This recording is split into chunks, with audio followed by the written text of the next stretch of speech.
আজকে তো আপনারা দেখলেন যে আমরা আনুষ্ঠানিক সম্বর্ধনার মাধ্যমে এই ট্রাইব্যুনালের কার্যক্রম এজলাসে বসা শুরু হয়ে গেল, যাত্রা শুরু হয়ে গেছে এবং আগামীকাল থেকে হয়তো আজকে থেকে যাত্রা শুরু হয়ে গেল।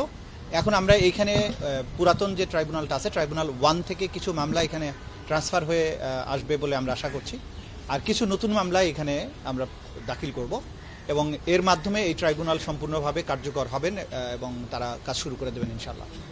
এবং এই দ্বিতীয় ট্রাইব্যুনালের উদ্দেশ্য যেটা ছিল যে যেহেতু অনেকগুলো মামলা ইতিমধ্যে হয়ে গেছে এবং একটা ট্রাইব্যুনালে যখন ফুল সুইং ট্রায়াল শুরু হয়ে যাচ্ছে সেই সময়ে একটা ট্রাইব্যুনালের পক্ষে এতগুলো মামলার নিষ্পত্তি করা কঠিন হবে, সেই বিবেচনায় দ্বিতীয় ট্রাইব্যুনাল করা হয়েছে এবং মামলাগুলো ভাগাভাগি করে দুটো ট্রাইব্যুনালে দেওয়া হবে যাতে একই সাথে অনেকগুলো মামলার বিচার প্রক্রিয়া এগিয়ে নেওয়া যায়। এবং সেই প্রত্যাশা থেকেই আজকে এটার যাত্রা শুরু হয়ে গেল। ইনশাল্লাহ আগামী দিনে বিচারের অগ্রগতি দেশবাসী এবং জাতি দেখতে পাবে। অনেককে নিয়ে গিয়ে কয়েকদিনের মধ্যে আবার হত্যা করে বুড়িগঙ্গা নদীতে, শীতলক্ষা নদীতে বা বাংলাদেশের বিভিন্ন নদীতে তাদেরকে হত্যা করে পেট চিরে তাদের নাড়ি ভুড়ি বের করে সেখানে সিমেন্টের বস্তা ঢুকিয়ে তাদেরকে বিভিন্ন নদীতে ফেলে দেওয়া হতো। এই যে কালচারে পরিণত করা হয়েছিল বাংলাদেশের গুমকে, রাজনৈতিকভাবে ক্ষমতায় টিকে থাকার স্বার্থে রাজনৈতিক প্রতিপক্ষ অথবা অন্য কোনো অরাজনৈতিক প্রতিপক্ষ যারা তাদের ক্ষমতার জন্য চ্যালেঞ্জ হয়ে উঠতে পারে, এই কালচার থেকে বাংলাদেশকে বের করে আনতে হবে। যে বের করে আনার কাজটা প্রাথমিকভাবে করেছে জুলাই বিপ্লব, সেই ছাত্রদের সেই আত্মত্যাগের বিনিময়ে জুলাই বিপ্লবের মাধ্যমে বাংলাদেশ এই অন্ধকার সময় থেকে বেরিয়ে এসেছে। এখন আগামীতে যাতে কখনো আর এইরকম অন্ধকার সময় ফিরে না আসে, যে সময়ে মানুষ রাস্তায় চলতে গিয়ে আতঙ্কে থাকবে না যে হঠাৎ করে পেছন থেকে কখনো একটা নম্বর প্লেট বিহীন একটা মাইক্রোবাস এসে তাকে তুলে নিয়ে যাবে। এই আতঙ্কের থেকে জাতিকে যদি উদ্ধার করতে হয় তাহলে পেছনে ঘটে যাওয়া সবগুলো অপরাধের ন্যায় বিচার নিশ্চিত করতে হবে এবং সেই ন্যায় বিচার নিশ্চিত করার জন্য এই ট্রাইব্যুনালগুলোকে দায়িত্ব দেওয়া হয়েছে। এই ট্রাইব্যুনালগুলো যাতে জাতীয় এবং আন্তর্জাতিক স্ট্যান্ডার্ড মেনটেন করে সম্পূর্ণ ন্যায় বিচার নিশ্চিত করে বিচার প্রক্রিয়াটা শেষ করতে পারেন, সেই প্রত্যাশা আমরা তাদের কাছে জানাই। চেয়ারম্যান কিছু কথা বলেছেন, তারা বলছেন যে আল্লাহর প্রতি ভরসা থেকে বিচার নিশ্চিত করবেন, আমার সহযোগিতা চেয়েছেন।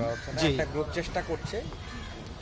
জি, আমাদের সম্বর্ধনার বক্তব্যের জবাবে মাননীয় চেয়ারম্যান, দ্বিতীয় ট্রাইব্যুনালের মাননীয় চেয়ারম্যান তিনি বলেছেন যে তারা এখানে এসেছেন জাতীয় একটা বড় দায়িত্ব মনে করে এবং তারা জানেন যে তাদেরকে এখানে ন্যায় বিচার করতে হবে এবং এই ন্যায় বিচার করতে গেলে তাদেরকে নানান ধরনের ভয় ভীতি, হুমকি ধামকি হয়তো মোকাবেলা করতে হবে, কিন্তু কোনো ধরনের হুমকি, নিরাপত্তার সংকটে তারা ভীত নন। তারা ন্যায় বিচার প্রতিষ্ঠা করতে দৃঢ় প্রতিজ্ঞ। অ্যান্টিব্যাকটেরিয়াল অ্যাডিটিভ যুক্ত সেরা ওয়াটার ট্যাঙ্ক বিশুদ্ধ পানিতে ব্যাকটেরিয়া জন্মাতে দেয় না। কোনো রকমের সন্ত্রাস তৈরি করে অথবা ভয়ভীতি দেখিয়ে এই ন্যায় বিচারকে বন্ধ করা যাবে না। তারা কেবলমাত্র আইন এবং আল্লাহ তাআলার প্রতি আস্থাশীল, সুতরাং তাদেরকে এই রাস্তার থেকে ভয়ভীতি দেখিয়ে কখনোই সরানো যাবে না, সেই অঙ্গীকার তারা ব্যক্ত করেছে। যে মাননীয় বিচারপতিদের অভিবাদন জানানো, ওনাদেরকে ওনাদের জন্মের ইতিহাস, বেড়ে ওঠার ইতিহাস, ওনাদের কর্মময় জীবনের উপরে আমরা ওনাদেরকে পড়ে শোনাই এবং ওনাদেরকে অভিবাদন জানাই এই অঙ্গনে। ফলে আজকে যারা এখানে এসেছেন ওনারা সুপ্রিম কোর্টের, হাইকোর্ট বিভাগের বিচারপতি পদমর্যাদার। এটা আমাদের দীর্ঘদিনের ট্র্যাডিশন, তার অংশ হিসাবে আমরা আজকে এখানে এসেছি। এখানে এসে একটা জিনিসই বলেছি, আমরা বাংলাদেশে ন্যায় বিচার প্রতিষ্ঠা চাই। আমরা দেখতে চাই আমাদের এই বিচার প্রক্রিয়ার স্বচ্ছতা নিয়ে আন্তর্জাতিক মহলেও যাতে কোনো প্রশ্ন না আসে। আমরা দেখতে চাই এই বিচার প্রক্রিয়া ইন্টারন্যাশনাল স্ট্যান্ডার্ডের হয়।